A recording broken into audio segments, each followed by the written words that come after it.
திராணியற்ற ஒரு அரசாக நம்முடைய இந்திய அரசு இருக்கிறது. ஆனால் தமிழ்நாட்டிலே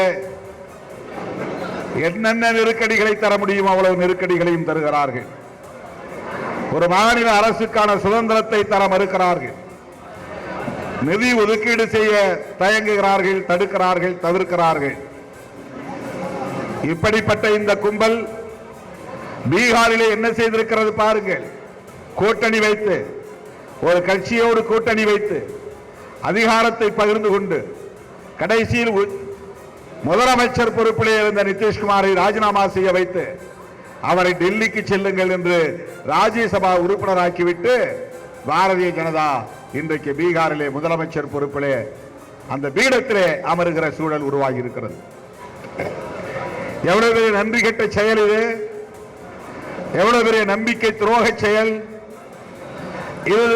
தமிழ்நாட்டுக்கும் வராது என்று சொல்வதற்கு என்ன உத்தரவாதம்? ஒருவேளை அதிமுகவுக்கு வாக்களித்து அதிமுக ஆட்சியை கைப்பற்றி எடப்பாடி பழனிசாமி முதலமைச்சரானால் அந்த நாற்காலியில் அவரால் தொடர்ந்து அமர்ந்திருக்க முடியுமா என்கிற கேள்வி எழுகிறது. எடப்பாடிக்கும் நிதிஷ்குமாருக்கு நேர்ந்த கதி நடக்காது என்பதற்கு என்ன உத்தரவாதம்? இதைத்தான் 2 வருடங்களாக நான் தலையில் அடித்துக் கொண்டு சொன்னேன். ஆனால் எடப்பாடி அவர்களே, எச்சரிக்கையாக இருங்கள். எம்ஜிஆரும் ஜெயலலிதாவும் கட்டி காப்பாற்றிய திராவிட இயக்கமான அதிமுகவை கரையை விட்டு விடாதீர்கள், காப்பாற்றுங்கள். நீங்கள் தனித்து நின்றாலேயே அதிமுகவின் வாக்கு வங்கி உங்களுக்கு மிகப்பெரிய அளவிலே கை கொடுக்கும். ஜெயலலிதா அம்மையார் இல்லாமலேயே நீங்கள் 65 இடங்களுக்கு மேலாக வெற்றி பெற்றிருக்கிறீர்கள்.